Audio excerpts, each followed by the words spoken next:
So hello and welcome back to the channel. Today I'm just going to do a quick sort of run through about macro photography and the slider rail that I've been using. On one of the videos that I've posted before, someone asked if I could just do a bit of a run through, a bit more, show a bit more detail how it works, that kind of thing. And as you can see here, I've got a new bug that I am going to do a load of shots of and then stack them together to create hopefully a nice image of this little green fella. Hopefully, as I've said before, the colours will pop out that little bit more. But I've got my ultra macro lens on the front of my 750D, and as you can see, it's, you might not be able to see actually. Right, let's take the camera off to start with, and then you'll be able to see the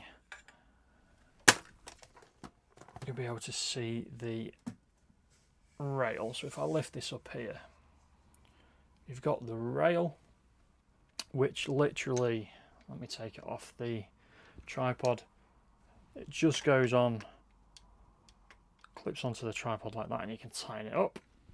And then this bit here is where your camera then sits. So instead of your camera sitting there, it sits on here. Then you've got these two controls. So this one, if you do it forwards this way, takes your camera right, or takes your camera left. Hopefully that's a bit of an obvious thing to see. And then this one over on this side, you turn it forwards to move the camera forwards. Obviously with the lens being manual, it's all about these little increments, these little movements that you make. Turn it backwards to bring the camera backwards. So let's bob the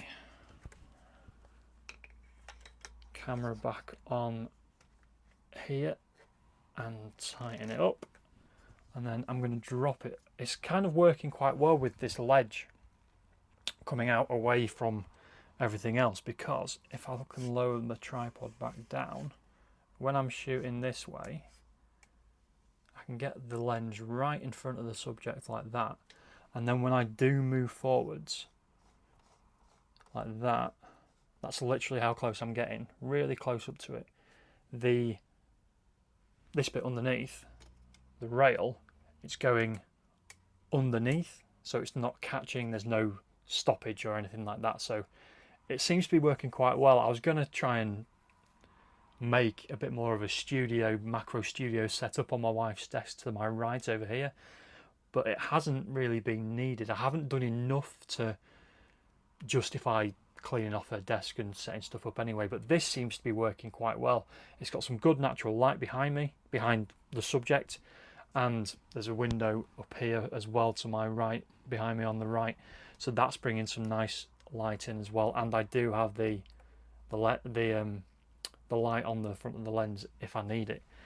So yeah, I'm just gonna fire off a few shots. I'm reckoning he's got quite a small face, so I might try for 30, but the thing is, I'm making such incremental tiny movements. The handle on the slider is hexagonal, and I was doing 6 turns for every full rotation, but that was too much. There was gaps in between the focus points, so then I started doing 12 per full rotation. So it would be a flat side facing up, and then an angled side facing up, and then a flat side, etc., etc. And that was getting a bit closer.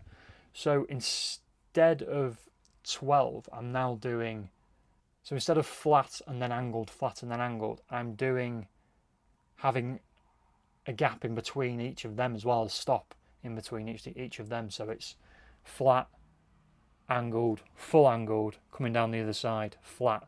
So for each rotation there is 6, 12, 18, 24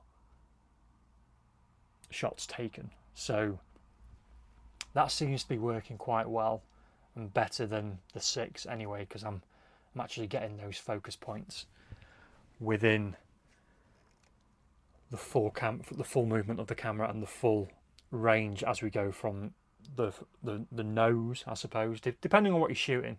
I come out, I bring the camera out as far as I can, so there's nothing in focus, and I actually take that shot first, and then I start moving in, so there's a tiny bit in focus.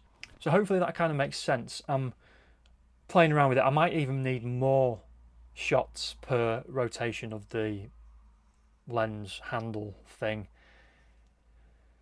in order to get even more sharp images. But I was looking at this bug. It's a really nice little fella, and again, from the place where I got the big fly from, I like the fact that he's got a really small head, so I can get closer in on it. And I think I'm only going to focus on the head. I'm probably going to take the shots going further back, but I think if I take too much, there'll be too much in shot. I really want the focus just around his head, so you can see the eyes and you can see the details around the mouth, and then you can see the colour of his body in the background, but that's out of focus. Because I think if I get everything in focus, the frame will just be full of everything in focus, and it will be far too much. So hopefully just having that head in the middle of the shot with everything else out of focus, playing with that depth of field, should work. That's the plan for this guy anyway. So I'll get the shots, and then I'll pop the image up, and then yeah, thanks for joining me on this one. I think this is going to be the last macro for a while. I'm enjoying it. It's perhaps not as exciting as I was imagining. I'm still going to keep the lens. I'm still going to experiment and play around with it and stuff, but we've got a bit of a van trip coming up, and I'm hopefully going to pack the camera gear if it fits, and even if it's just one lens and a tripod. I'm hopeful for a sunrise shot somewhere. I've been feeling, I might talk about this in the next video, I've been feeling a bit out of the loop with everything, and I think macro was a way to try and get me back into it, and I don't think it's worked quite as well as I'd hoped, and I'm sort of yearning for the great outdoors a little bit more. So maybe the macro stuff will come into play during those dark winter hours a little bit more. But yeah, I'm happy with what I've been doing. I've got plenty more planned for the macro stuff. I might not always vlog it. I might not always make the videos, because there's only so much I can say about it. It's not like I can talk in detail about anything more than I have been, so it's a bit repetitive.